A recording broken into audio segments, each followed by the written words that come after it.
Au nom du Père et du Fils et du Saint-Esprit, ainsi soit-il.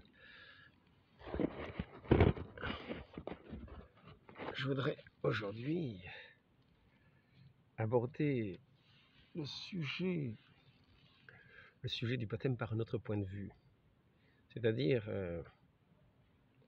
par le point de vue qui est tenu généralement par ceux qui professent le baptême de désir,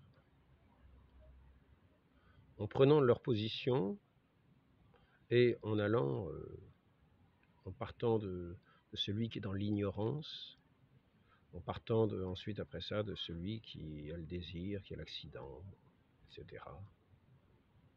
Nous savons que tout est dans la providence de Dieu, mais par conséquent que rien n'est accidentel au sens où on l'entend en général. Accidentel,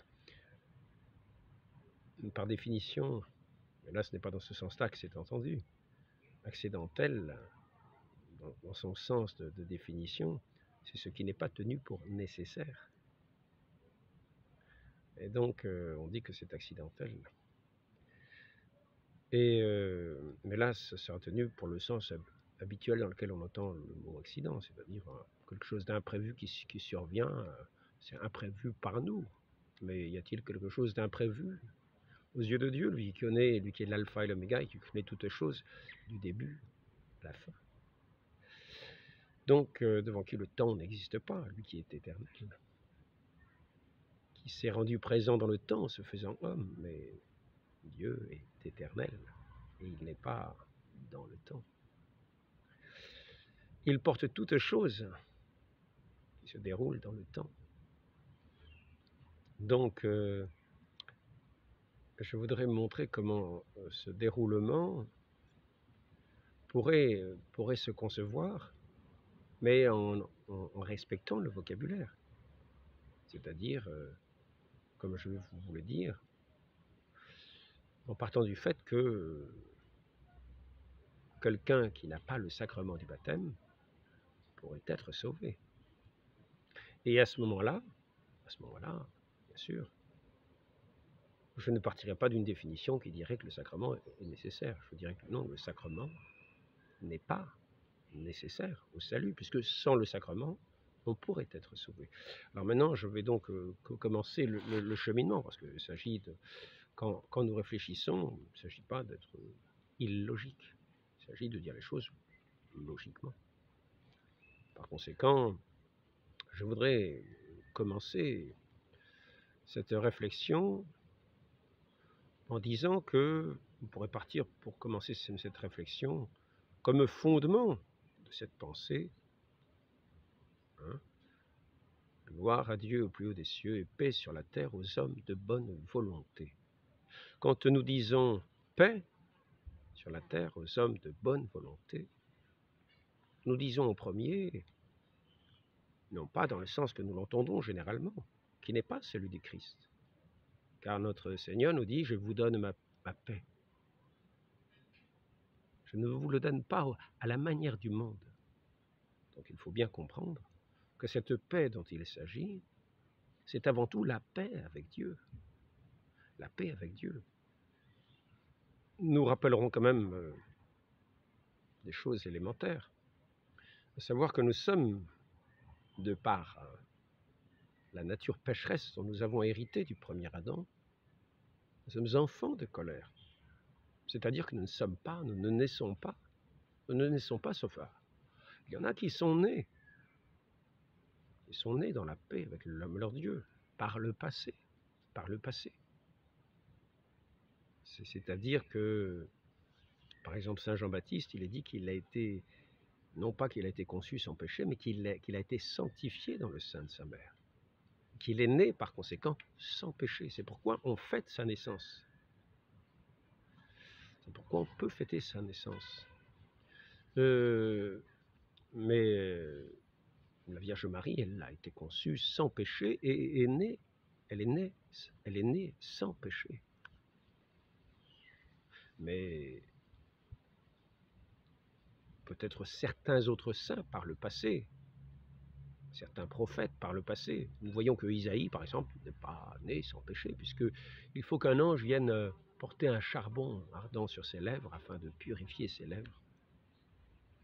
Je suis un homme aux lèvres impures, dit-il, quand il a cette vision grandiose de Dieu dans le temple. Ainsi, nous sommes enfants de colère. La grande question, c'est de savoir comment nous pouvons devenir, comment nous pouvons être en paix avec Dieu. Heureux les hommes de bonne volonté.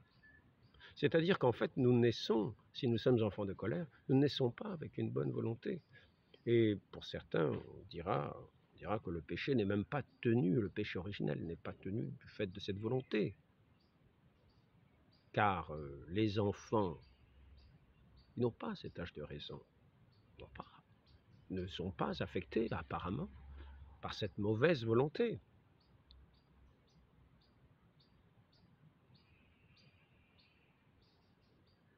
Même si notre réflexion peut être alimentée justement par ce que nous venons de dire, à savoir que Saint Jean-Baptiste a été sanctifié dans le sein de sa mère.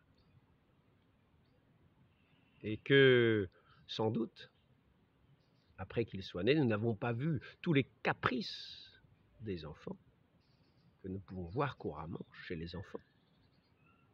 Parce qu'il y a peut-être cette irritation, il y a peut-être... Enfin, l'Église tient et nous enseigne que les enfants, de la naissance jusqu'à l'âge de raison, n'ont pas de péché qui leur soit propre. Le seul péché qui leur soit attaché, c'est celui de cette tâche originelle héritée d'Adam. Donc, je passerai cette difficulté de savoir comment nous passons d'enfants de colère à gens de bonne volonté, c'est-à-dire en paix avec Dieu. Car là est toute la question du salut. Il s'agit d'être en paix avec Dieu. Donc je dirais, en éludant la difficulté, parce que n'oublions pas que si j'aborde ce sujet sous cette façon-là, pour ma part, c'est une des difficultés essentielles. Cette difficulté-là, que j'aborde maintenant, savoir comment nous passons de l'état d'enfant de colère à l'état de personne de bonne volonté, c'est-à-dire qui est en paix avec Dieu, c'est la difficulté principale. C'est celle qui dit que nous naissons, nous sommes des morts spirituels. C'est-à-dire que nous ne sommes pas sanctifiés. Notre âme est morte. Notre âme n'est pas en amitié avec Dieu. Elle n'a pas cette grâce de Dieu. Mais je ne vais pas revenir sur cette question. C'est toute la difficulté. Et qui, à mes yeux, n'a pas de solution. Hormis celle que notre Seigneur nous a donnée lui-même. Mais je ne vais pas la répéter. Au risque de vous fatiguer, à savoir le baptême. Donc, ne revenons pas sur cela. Passons sur cette idée du baptême pour le moment. Je voudrais simplement dire, admettons que nous passions d'une manière que je ne peux pas vous dire, d'une mort spirituelle à l'état d'une personne de bonne volonté. On pourrait comprendre quelqu'un de bonne volonté comme n'étant pas nécessairement dans la grâce de Dieu, mais ayant simplement une bonne volonté dans les choses naturelles, des choses naturelles. C'est-à-dire qu'il n'est pas né à l'état de grâce, il est toujours mort spirituel, mais il a cette disposition, pourrait-on dire, une volonté toute humaine, et qui est une bonne volonté. Cela ne le met pas pour autant en paix avec Dieu. Car nous voyons que s'il n'a pas cette grâce spirituelle, c'est justement parce qu'il n'est pas en amitié avec Dieu. Il est toujours mort spirituel. Donc un mort spirituel, de ce point de vue-là, ne peut pas être en paix avec son Dieu, qui est le vivant, qui est le Dieu des vivants. Pour être en paix avec Dieu, il faut être en vie, de la vie divine, avec Dieu, ou tel que Dieu nous a voulu. Tel que Dieu nous a voulu. Le péché originel n'est pas tel que Dieu nous a voulu. Dieu nous a créés sans le péché originel, à l'origine, en Adam. Donc, passons cette difficulté-là. Disons que nous sommes en bonne volonté, nous sommes des hommes de bonne volonté, et la chose que je dirais, c'est pourquoi préjuger de la bonne volonté ou de la mauvaise volonté des personnes. Nous n'avons pas de raison a priori de dire qu'il y aura des gens de mauvaise volonté, car nous sommes tous atteints du péché originel qui nous amène cette mort spirituelle. Et maintenant, notre Dieu a créé toutes choses bonnes. Donc la volonté a été créée bonne aussi, prête à se disposer à écouter Dieu, à lui obéir, à l'aimer, à le servir, à le connaître. C'est tel que nous avons été créés. C'est pour cela que nous avons été créés. Pourquoi Dieu nous a-t-il créés? Pour le connaître, l'aimer, le servir en ce monde. Vous voyez que tout est avec ordre. On ne peut pas l'aimer si on ne le connaît pas. Et on ne le servira pas si on ne l'aime pas. Donc il faut commencer par le connaître. Et quand nous le connaissons, nous l'aimons, parce qu'il est infiniment aimable. Et ensuite nous le servons, lui qui est notre Dieu, que nous connaissons et que nous aimons. Et nous le connaissons pourquoi? Parce qu'il s'est révélé à nous. C'est ce qui s'appelle la révélation. C'est Dieu qui se révèle. Mais cette connaissance est déjà la vie éternelle, donc pour le moment nous ne le connaissons pas. Pour le moment nous sommes juste, nous avons cette bonne volonté. Heureux, paix à Dieu au plus haut des cieux, gloire à Dieu au plus haut des cieux, et paix sur terre aux hommes qui l'aiment. De bonne volonté. Donc, de bonne volonté, vous voyez, ce n'est pas tout à fait la même chose. Mais enfin, bon, le début sera difficile. Hein. Le début sera difficile parce que pour ma part, tel que je vous le dirai, si vous mettez un mort sur une ligne de départ pour gagner un 100 mètres aux Jeux Olympiques, je vous répéterai la formule. S'il gagne la course, je vous dirai, il a la médaille d'or, on lui donnera la médaille d'or. Mais le problème, c'est qu'il est mort. Oui. Et le problème, c'est qu'à la naissance, nous sommes morts spirituels. C'est là le lot général, depuis que le baptême a été donné par notre Seigneur comme nécessité pour être sauvé. Et je ne reviens pas au baptême pour le moment, je parle de cette bonne volonté qui fait qu'on va toujours chercher la lumière.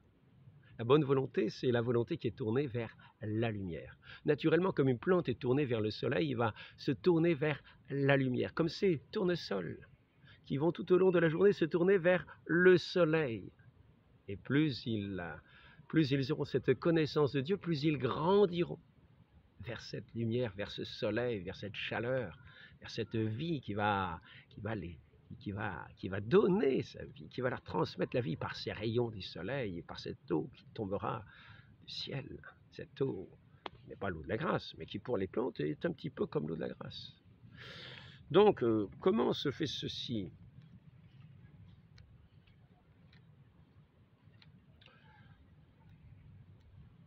Révélation, la révélation. Je vous ai dit, la révélation.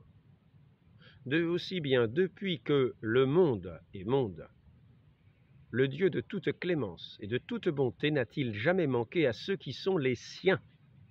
Ah, voilà, déjà nous avons une difficulté, il y a déjà un tri, il y a ceux qui sont les siens, il y a ceux qui ne sont pas les siens. Là, ce que je vous cite, c'est le catéchisme de Trente.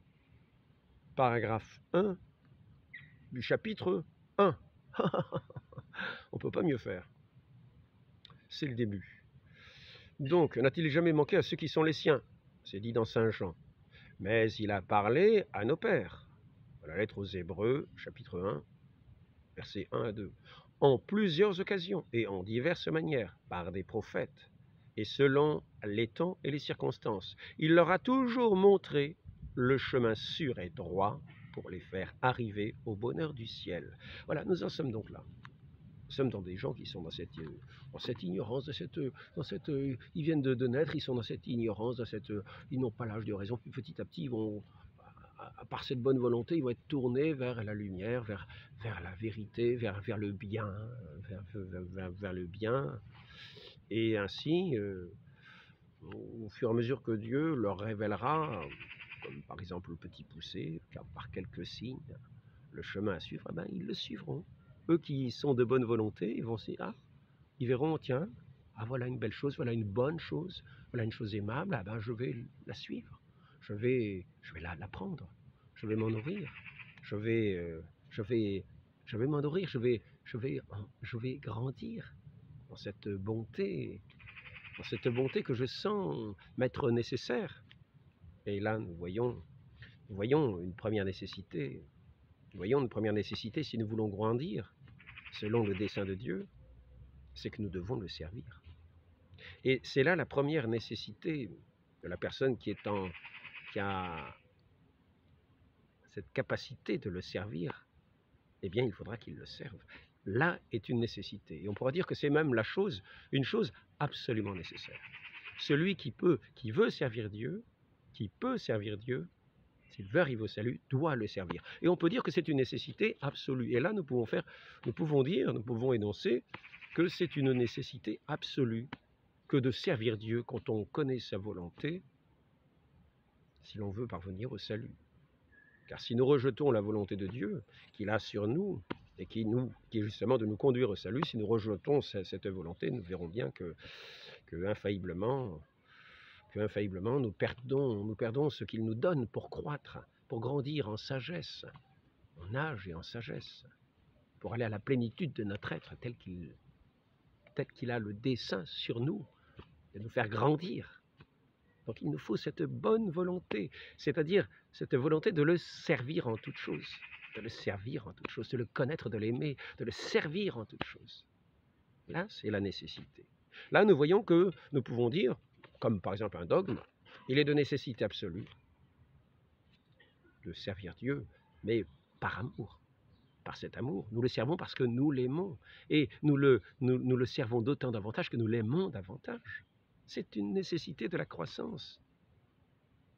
Et nous voyons que cette loi n'a pas besoin de beaucoup de décrets pour être comprise. Je crois que, par contre, la nécessité de la lumière pour y voir un petit peu est aussi un fait. Hein. Donc, je vais essayer de le rendre un peu plus visible. Voilà. Donc, je voudrais en arriver à cette évolution, à ces différents stades. Maintenant, je voudrais dire,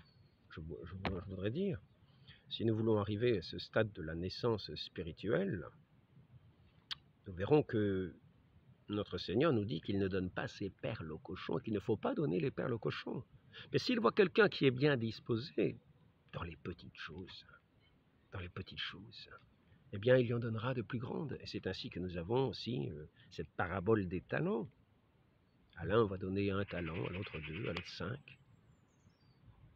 Et le maître va partir, et quand il reviendra, il verra la manière dont nous avons fait fructifier ces talents qui sont peu de choses. Et à celui qui les aura fait fructifier, il sera donné le double. Et notre Seigneur dit que celui qui sert Dieu, à l'un, il sera donné le centuple même. Et quand on dit le centuple, c'est une manière de parler infiniment plus qu'il n'aura donné pour son Dieu. Une valeur secouée, débordante. C'est ainsi que nous parle notre Seigneur dans son évangile. Maintenant, je voudrais dire que dans cette perspective, nous voyons que pour ceux qui disent que ceux qui sont dans une certaine ignorance, dans une ignorance explicite, c'est-à-dire dans une connaissance implicite, Dieu, pourrait-on dire, va se révéler de manière intérieure sans même que nous le sachions par des paroles, sans même que nous en ayons vraiment conscience. Ah, il y a des jeunes qui arrivent. Je ne sais pas si je vais pouvoir continuer le petit exposé. Je voudrais montrer ce qui est dit au sujet du sacrement de confirmation. D'abord, ils apprendront aux fidèles que ce sacrement n'est pas d'une nécessité absolue qu'il soit impossible de se sauver sans lui. Ainsi, pour en revenir au sacrement du baptême,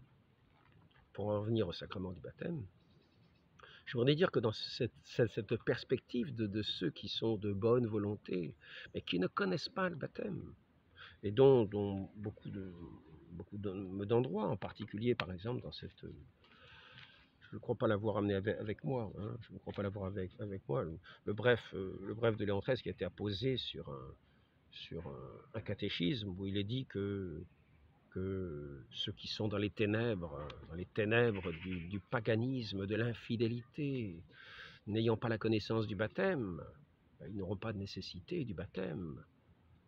Il suffira qu'ils suivent leur conscience, leur bonne conscience, leur conscience ténébrée, leur conscience ténébreuse, qui sera néanmoins, peut-on penser, éclairée d'une certaine manière quand même, dans ces ténèbres explicites, mais non pas tout à fait implicites, c'est-à-dire que pour avancer sur cette route, il nous faut néanmoins une lumière au moins intérieure, savoir quelles sont les quelques bonnes choses à faire et à suivre, afin de croître selon la volonté de Dieu. Même si nous sommes... Cela suppose que le bon Dieu ne se révèle pas de la manière qu'il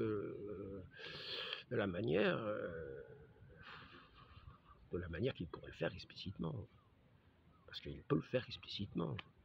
Il s'est révélé explicitement comme nous l'avons vu ici, vous voyez, par les prophètes, par la révélation. Hein. Aussi, depuis que le monde est monde, le Dieu de toute clémence et de toute bonté n'a-t-il jamais manqué à ceux qui sont les siens. Vous voyez? Mais il a parlé à nos pères en plusieurs occasions, en diverses manières, par les prophètes, et selon les temps et les circonstances. Il leur a toujours montré le chemin sûr et droit pour les faire arriver au bonheur du ciel. Il leur a toujours montré le chemin sûr et droit. Donc, dans ces ténèbres de l'infidélité, du paganisme, imaginons quand même que ce ne soit pas que ténèbres, mais qu'il donne le nécessaire à certains, dans cette conscience malgré tout enténébrée, de trouver ce chemin sûr et droit. De trouver ce chemin sûr et droit, par une lumière. Hein, il leur a toujours montré le chemin sûr et droit. Pour montrer quelque chose, il faut bien que ce soit éclairé. Quand c'est des ténèbres complètes, vous ne voyez rien du tout, même si vous montrez quelque chose. Donc il donne en même temps une lumière nécessaire, une lumière nécessaire.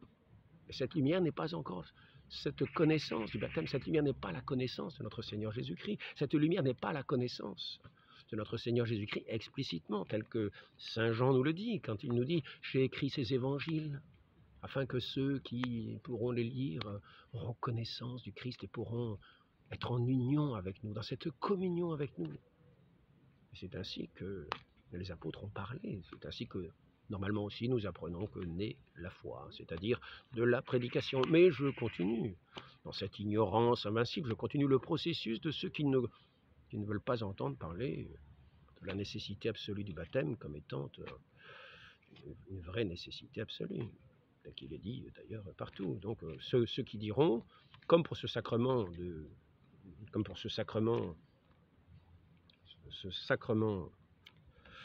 de la confirmation, vous voyez, d'abord, ils apprendront aux fidèles que ce sacrement n'est pas d'une nécessité absolue, qu'il soit impossible de se sauver sans lui. Vous voyez, la différence que l'on fait entre le sacrement du baptême et le sacrement de la confirmation, dans cet énoncé du catéchisme, chapitre 17, paragraphe 4. Vous voyez, là on dit tout simplement, vous voyez, d'abord ils apprendront aux fidèles que ce sacrement n'est pas d'une nécessité absolue, qu'il soit impossible de se sauver sans lui. Et quoi qu'il ne soit pas nécessaire, personne cependant ne doit s'en abstenir. Là, la chose est bien dite, elle est bien dite. Et moi, il me semblerait évident que quand on dit qu'on peut se sauver sans avoir été baptisé, il serait préférable de formuler la chose de cette façon-là. D'abord, ils apprendront aux fidèles que ce sacrement n'est pas d'une nécessité absolue, qu'il soit impossible de se sauver sans lui. Mais quoi qu'il ne soit pas nécessaire, personne cependant ne doit s'en abstenir, loin de là. Il faut craindre au contraire, dans une chose si sainte, qui nous communique les dons de Dieu, de commettre la moindre négligence. Ce que Dieu a établi pour la sanctification de tous doivent aussi le rechercher avec le plus grand empressement. Et cela suit ce sens de cette croissance qui va nous mener au salut, ce sens de ce que Dieu veut pour nous, qu'il nous donne sur notre route, par laquelle il nous conduit. Vous voyez, je reprends le mot la révélation. Si bien depuis que le monde est monde, le Dieu de toute clémence et de toute bonté n'a-t-il jamais manqué à ceux qui sont les siens? Il leur a toujours montré le chemin sûr et droit pour les faire arriver au bonheur du ciel.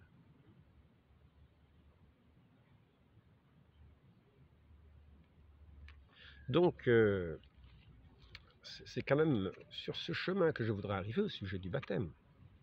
C'est-à-dire dans cette perspective du baptême, de cette manière de parler du baptême. Donc, si nous parlons le français, nous allons dire avec justesse ce qui vient d'être dit pour ce sacrement. Pour ce sacrement. Si, après tout, dans l'ignorance invincible, on peut être sauvé, c'est-à-dire sans connaître le Christ, sans avoir l'invocation du nom divin sur nous, comme elle l'est faite au baptême, au nom du Père et du Fils et du Saint-Esprit, je vous baptise. Eh bien, si sans l'eau sainte du baptême, soit parce qu'il n'y en a pas, soit parce que nous n'avons pas connaissance même du baptême, comme il est dit dans ce catéchisme qui a le bref de Léon XIII, sur un document qui ressemble étrangement à de l'indifférentisme religieux, puisqu'il est dit aussi que chacun vivant peut être sauvé s'il vit selon sa conscience et les préceptes de ses religions, de sa religion. C'est ainsi qu'il est dit. Ça ressemble beaucoup à de l'indifférentisme, mais la personne, considérons ici la personne dans ce que nous avons vu au début. Heureux, paix sur la terre aux hommes de bonne volonté. Ce qui déjà d'une manière naturelle, aime ce qui est bien, naturellement presque naturellement, qui sont dans les petites choses que Dieu lui remet en responsabilité, qui sont ces petites choses qui ne sont rien, qui ne sont que de la poussière, mais qui sont remises sous sa responsabilité qu'il doit faire fructifier. À l'un, il va donner un talent, à l'autre, 2 talents. Mais ce n'est pas ça qui va faire notre salut. Ce qui fera notre salut, c'est cette grâce qu'il nous donnera, qui sera le centuple, dans ce règne de Dieu. Donc, voilà, ces hommes de bonne volonté, nous voyons que cette bonne volonté, par cette bonne volonté, Dieu va continuer à conduire la personne, à lui donner ses grâces. Voilà. Et cette personne va agir dans le monde où il est, dans son ignorance, dans son paganisme, dans son paganisme, dans ce milieu où il est. Et comment peut-il faire autrement qu'il est au milieu des païens, ne connaît que les païens. Il est au milieu de ce monde où le Christ est honni, où l'on dit que ce sont des histoires à dormir debout, où finalement nous avons cette idée de science qui est mise comme étant la grande lumière. Science, fausse science quelquefois. Nous avons bien vu qu'il y a souvent des avis entre scientifiques qui sont tout à fait contradictoires. Nous avons vu même quelqu'un qui a trouvé une canne à pêche dans une strate de terre qui normalement devait avoir des millions d'années, imaginez. Donc de quelle science parle-t-on? Enfin bon, voilà, cela pour dire, la personne va avancer selon sa bonne volonté, selon cette lumière que Dieu donne dans le milieu où il est. Et voilà. Et l'on pourra dire, n'est pas la peine de faire de référence à un baptême, puisque cette personne ne connaît même pas le baptême. Donc ne faisons pas référence au baptême. Pour ceux qui veulent, pas parmi les catholiques et qui ont appris tous les catéchismes, pourront dire qu'ils ont le baptême de désir, mais ce n'est pas la peine de parler d'un baptême. Disons que Dieu leur communique, voyant le bien, Dieu leur communiquera d'une certaine manière cette grâce qui seront dans l'amitié de Dieu, dans la paix de Dieu, ces hommes de bonne volonté, et que, comme par enchantement, par une grâce particulière, ils seront capables de poser des actes d'amour qui étaient morts spirituellement, mais Dieu leur donnera cette faculté de pouvoir aimer. C'est cette grâce, un signe de la grâce sanctifiante, qui fera que dans leurs actions, ils aimeront. Ils feront tout par amour. Ils agiront par amour. Voilà. Et donc en fait, ils seront sur ce chemin du salut, même s'ils ne connaissent pas le Christ, même s'ils sont dans l'ignorance. Voilà. Ils n'auront pas besoin pour être sauvés. Mais oui, comme nous venons de le dire, ce sacrement n'est pas absolument nécessaire au salut, au point que s'il vient à manquer, la personne soit perdue. Donc, peut résumer comme pour dire, dans la confirmation, le sacrement du baptême n'est pas absolument nécessaire au salut. Néanmoins, selon les lumières que Dieu donnera, il se trouvera que lorsqu'il viendra à connaître le Christ, si un jour il le connaît, il devra adhérer à notre Seigneur Jésus-Christ, vrai Dieu, lui qui aime Dieu, lui qui est de bonne volonté, qui reconnaîtra en notre Seigneur Jésus-Christ la lumière véritable du monde, et qui verra que ce Dieu est son pain véritable, le pain de sa vie elle-même, la substance même de sa vie, que c'est de ce Dieu, que c'est ce Dieu qui est tout son bien, toute sa vie, qu'il est par sa parole éternelle, sa nourriture, la nourriture de son âme, et il courra cette parole, il suivra ces paroles, il volera quasiment par cette grâce que Dieu donne à ceux qui connaissent le Fils, et il le suivra sur tous ses chemins, et par conséquent aussi, il en viendra à être baptisé, puisque notre Seigneur nous dit qu'il faut être baptisé. Et les évangélistes le rappellent à la fin de leurs évangiles. Il faut annoncer le Christ qui est la lumière du monde, et qu'ainsi ces hommes de bonne volonté, lorsqu'ils seront éclairés par cette lumière, entreront toujours davantage dans sa connaissance et dans son service, et garderont toutes ses paroles, eux qui l'aiment, eux qui sont ses bonnes volontés. Et voilà, donc c'est cela que je voudrais aborder, et montrer tout simplement que nous pouvons dire clairement,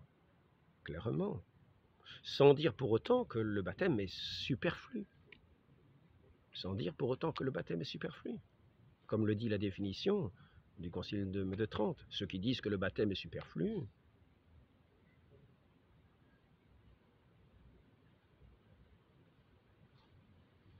c'est-à-dire qu'il est libre, qu'il n'est pas nécessaire, hein, eh bien, ceux qui disent que le baptême est superflu, quand nous avons cette connaissance, loin d'être superflu, nous pouvons à ce moment-là appliquer ce qu'il est dit au sujet de la confirmation. Mais quoi qu'il ne soit pas nécessaire, personne cependant ne doit s'en abstenir. Loin de là, il faut craindre au contraire, dans une chose si sainte qui nous communique les dons de Dieu, de commettre la moindre négligence. Ce que Dieu a établi pour la sanctification de tous, tous doivent aussi la rechercher avec le plus grand empressement.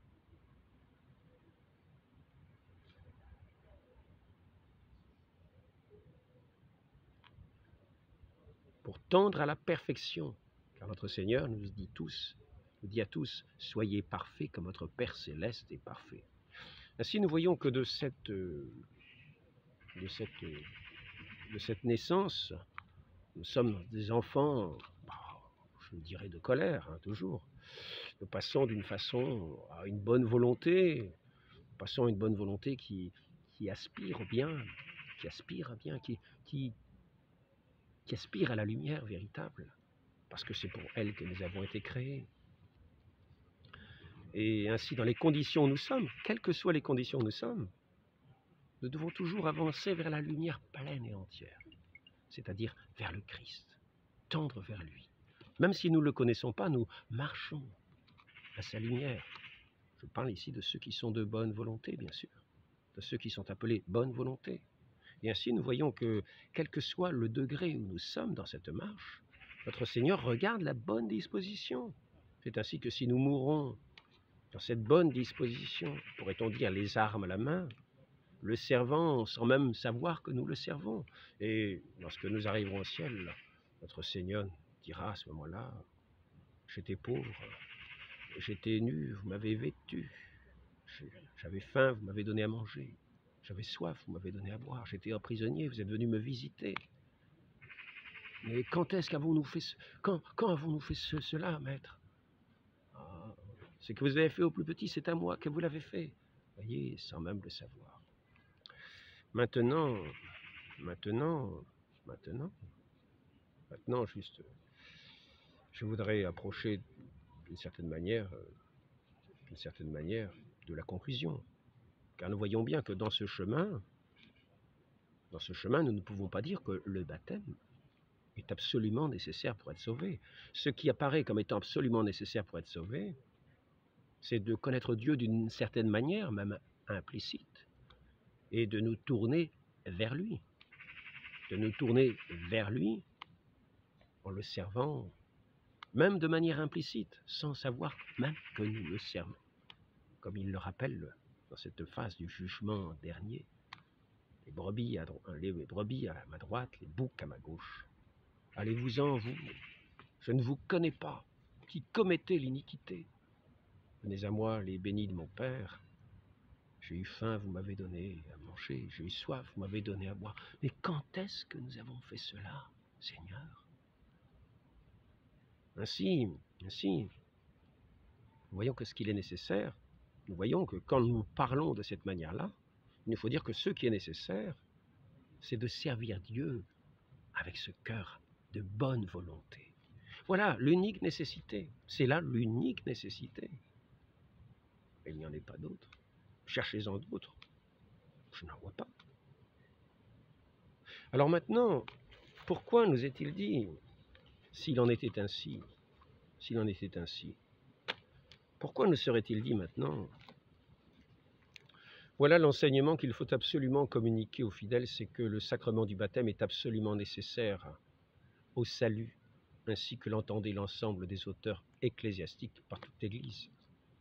Les pasteurs traitant le même sujet enseigneront avant tout aux fidèles que le sacrement étant absolument nécessaire à tous sans aucune exception, pour obtenir la vie éternelle. Rien n'était plus indiqué ni plus convenable que l'eau pour en devenir la matière, et qu'il se trouve partout où l'on peut que l'on peut se procurer si facilement. Ou bien alors cette autre phrase que vous connaissez, ça ira mieux si je la rappelle encore. Je crois que c'est le 15, chapitre, il me semble que c'est le chapitre 15, je me trompe peut-être. Chapitre 15, ou 16.1 peut-être. Ici.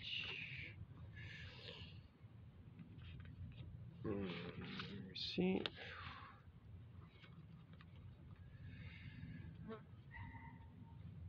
Voilà. Je pense que c'est ça.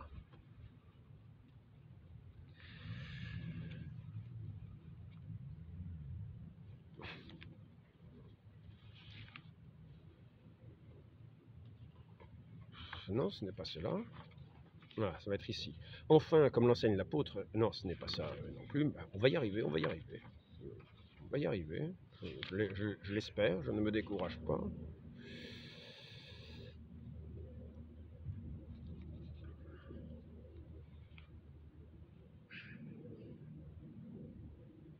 Ah bah alors, ça c'est la meilleure. Voilà, ici. Donc, ce que nous avons dit jusqu'ici de ce sacrement est très utile à connaître pour les fidèles, mais ce qu'il est absolument nécessaire de ne pas leur laisser ignorer, c'est que notre Seigneur a fait à tous les hommes une loi de se faire baptiser, loi si rigoureuse que ceux qui ne seraient pas régénérés en Dieu par la grâce de ce sacrement ne viendraient au monde que pour leur malheur et leur perte éternelle, que leurs parents d'ailleurs fussent chrétiens ou païens, c'est-à-dire qu'ils soient païens.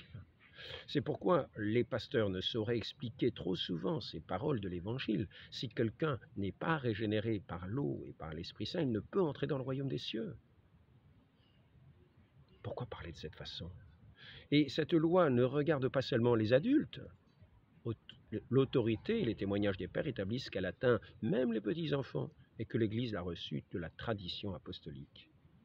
Au sujet de ce qui est de la bonne volonté, ce que nous apprenons le plus souvent, qui est comme un dogme, c'est que de toute façon le baptême est véritablement, c'est vrai, nécessaire à ceux qui n'ont pas l'âge de raison, mais par contre, il n'était pas question des adultes. Or ici, il est question des adultes.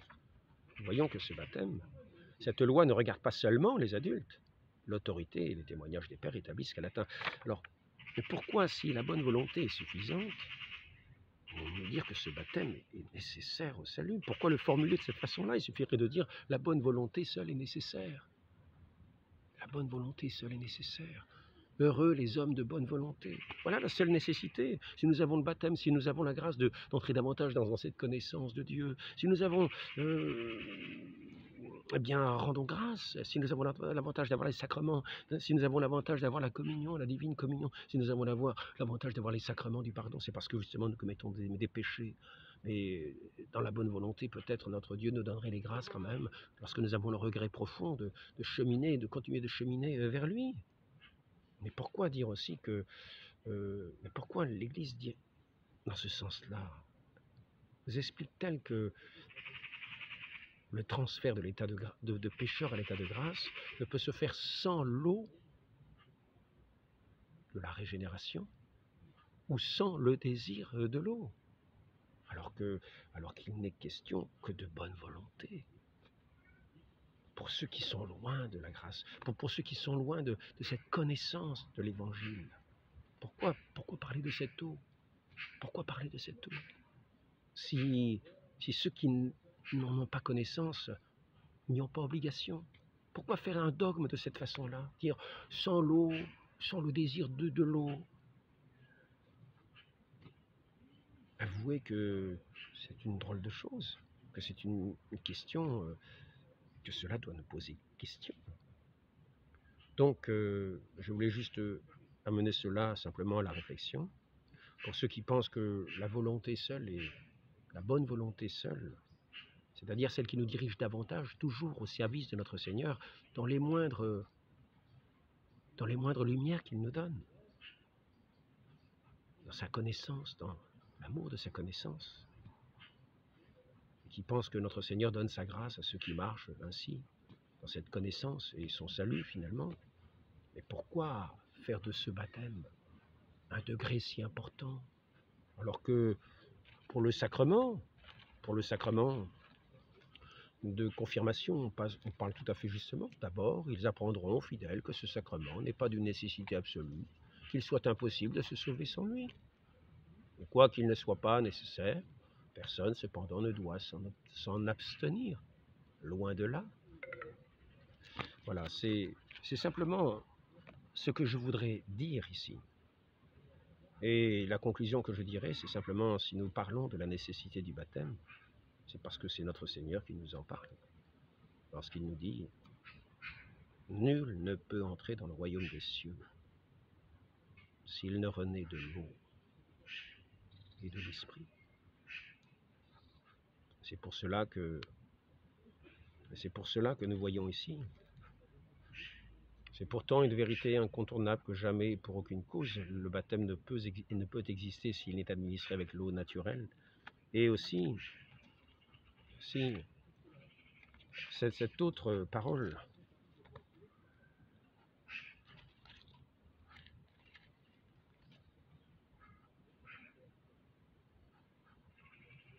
ah, je l'ai égaré, je l'ai égaré.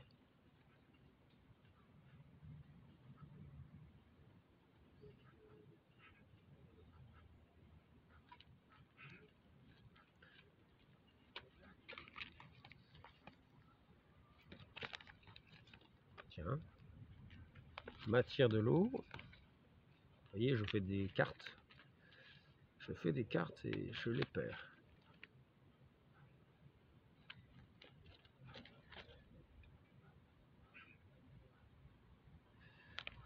En tout cas, il était question de dire que le baptême est la porte de la vie spirituelle. Nous sommes tous descendants d'Adam et nous avons tous hérité de cette... Nous sommes tous dans la mort spirituelle. C'est pourquoi il est dit dans ce dogme que le baptême est la porte de la vie spirituelle. Et si le baptême est la porte de la vie spirituelle, c'est parce que nous naissons la vie spirituelle par ce baptême. C'est ainsi que nous passons d'enfants de colère, de l'état presque dégénéré d'enfants de colère, que nous avons reçu dans la génération d'Adam, comme héritage d'Adam, de mort spirituelle, qui était due au fait de cette désobéissance de ce premier Adam qui nous a communiqué cette tâche du péché originel de génération en génération. que nous sommes incapables du moindre mouvement spirituel. Donc voilà, je voulais juste en venir à ce point-là, montrer que s'il s'agissait juste de bonne volonté, pourquoi nous parle-t-on du baptême de cette façon-là, en disant qu'il est de nécessité absolue, absolue. D'abord, ils apprendront aux fidèles que ce sacrement n'est pas d'une nécessité. Ah non, ça c'est le sacrement de confirmation. Ouais.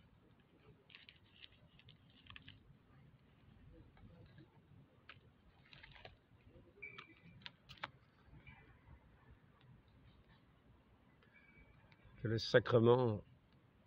sacrement étant absolument nécessaire à tous, sans aucune exception, pour obtenir la vie éternelle. Et oui, pourquoi parle-t-on ainsi de ce baptême, si la bonne volonté est suffisante, mais si, comme le sacrement de confirmation, ceux qui manquent au baptême par ignorance, ou utilisons les mots, utilisons les mots, utilisons les mots corrects. C'est simplement la question que je voulais soulever dans ce petit entretien. Je voulais juste montrer comment, pour ceux qui pensent que ce baptême n'est pas nécessaire, pour quelle raison parle-t-on ainsi du baptême, à la différence de ce sacrement de confirmation? On pourrait dire le sacrement du baptême est nécessaire pour entrer dans l'Église. Mais ce n'est pas ce qui est dit uniquement. Il est dit cela, mais il est dit aussi qu'il est la porte de la vie spirituelle. Voilà. Bon, je vais juste arrêter là. C'est l'interrogation que je vous pose à tous. À tous ceux qui disent que le baptême est absolument nécessaire au salut. Mais si vous pensez que la bonne volonté est la seule et ce qui est vraiment nécessaire au salut, et la bonne volonté est absolument nécessaire au salut, mais n'est pas suffisante. Car le baptême lui-même, l'eau baptême, comme le Seigneur nous le dit, est absolument nécessaire aussi au salut. La bonne volonté est nécessaire et le baptême aussi. Voilà, ce sont les deux conclusions qu'on peut tirer, que ce petit entretien nous aura peut-être aidé à comprendre. C'est ainsi que cette connaissance du Christ, cette connaissance explicite du Christ, n'est pas simplement une demi-ombre, mais c'est une connaissance ferme, comme il est dit au sujet de la foi. Ce n'est pas quelque chose comme ça de flou ou de vague.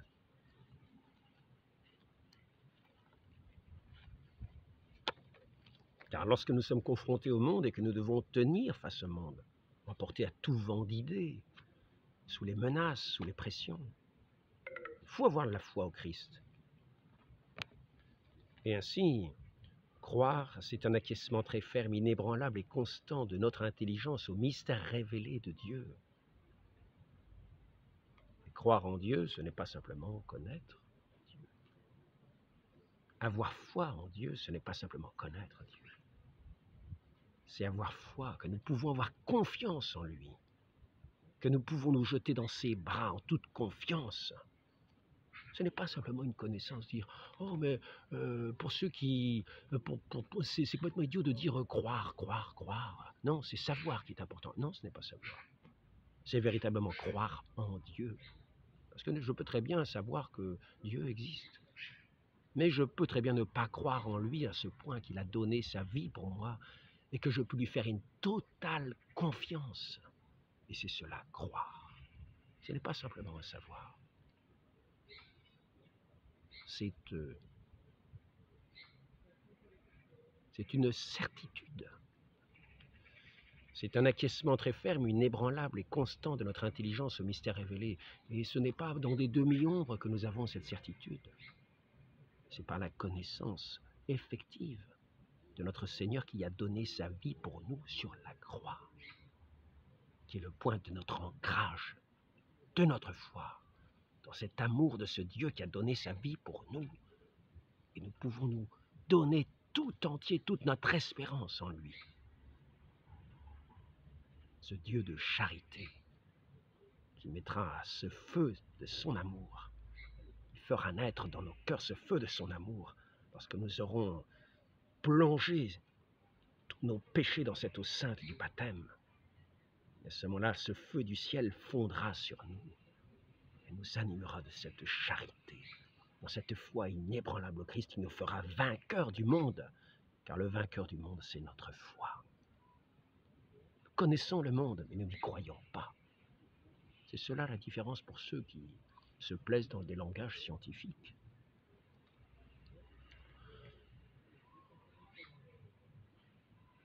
Celui qui s'approche de Dieu,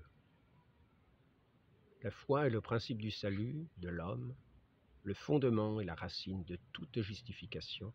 Sans elle, il est impossible de plaire à Dieu et de compter parmi ses enfants. Faites pénitence, que chacun de vous reçoive le baptême au nom de Jésus-Christ pour la rémission des péchés. Actes des Apôtres, chapitre 2, verset 38, catéchisme 16, paragraphe 3. Maintenant, une dernière parole que je vous ai déjà dit assez souvent. 3 sortes de personnes sont exclues de l'Église. Il est nécessaire d'appartenir à l'Église. Les infidèles, ils n'ont jamais été dans son sein, ne l'ont pas connu, n'ont pas participé au sacrement. Ils sont dans les ténèbres de l'ignorance, dans les ténèbres de l'infidélité et du paganisme. Les ténèbres de l'infidélité, c'est les ténèbres de la foi, qui est nécessaire au salut. Donc n'écoutons pas ce catéchisme qui a eu ce bref de Léon XIII, peut-être sans faire exprès, peut-être par ignorance, peut-être apposé à un sceau sur un livre qu'on ne connaissait pas. Donc prudence, tous les documents qui ont le caractère officiel ne sont pas une garantie de ce en quoi nous devons croire de notre foi. Car l'indifférentisme religieux est condamné par l'Église, tel qu'il est professé dans ce catéchisme. Chacun vivant selon sa conscience et les préceptes de sa religion, dans les ténèbres de l'infidélité et du paganisme. Voilà, demandons cette grâce à la très sainte Vierge Marie. De garder notre raison, d'essayer de comprendre le fondement des paroles que nous recevons de l'Église, de les avoir avec cohérence. Sachons bien reconnaître la distinction qu'il y a entre un sacrement qui n'est pas absolument nécessaire au salut, tel qu'il est dit. D'abord, ils apprendront aux fidèles que ce sacrement n'est pas d'une nécessité absolue, qu'il soit impossible de se sauver sans lui. S'il en était ainsi du baptême, on dirait la même chose. Et là, il s'agit de la confirmation. Et cependant, il est dit que ce n'est pas superflu. Quoi qu'il ne soit pas nécessaire, personne, cependant, ne doit s'en abstenir. Parce que nous devons tous tendre à la perfection et que tous les dons que Dieu nous fait ne sont pas superflus. Demandons cette grâce à la très sainte Vierge Marie d'être fidèle à son Fils et d'écouter comme des personnes de bonne volonté attachées à sa parole, qui est la lumière, qui est notre pain véritable. Pour nous conduire au salut, dans cette route des ténèbres du monde. Ainsi soit-il, qu'il soit toujours notre lumière. Au nom du Père et du Fils et du Saint-Esprit, ainsi soit-il.